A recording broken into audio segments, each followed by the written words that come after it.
Pendaftaran SKPS telah dibuka mulai 15 September 2025 dan sehingga 7 Oktober 2025 sebanyak 11,297 syarikat dan 22,918 kenderaan telah berdaftar. Manakala pendaftaran kepada syarikat bot penumpang pula dibuka melalui 9 Oktober 2025. Dia dibuka esok.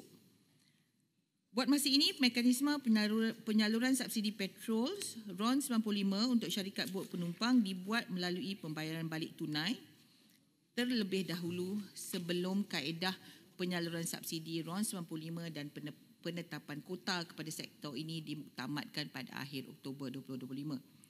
Berkaitan dengan sistem pula, Yang Berhormat Menteri Terengganu, tanggungjawab KPDN adalah untuk membangunkan sistem kawalan petrol subsidi. Sistem ini bertujuan untuk menerima permohonan syarikat kenderaan, perdagangan awam dan darat serta bot penumpang, mengesahkan kelayakan dan meluluskan permohonan berserta kota kepada kenderaan-kenderaan berkaitan. Sistem ini telah dibangunkan dengan kos sebanyak RM492,900 Malaysia. Manakala bagi penyaluran subsidi budi 95 untuk individu, pembangunan sistem berkenaan adalah di bawah tanggungjawab Kementerian Kewangan. Sekian, terima kasih Datuk Deputi.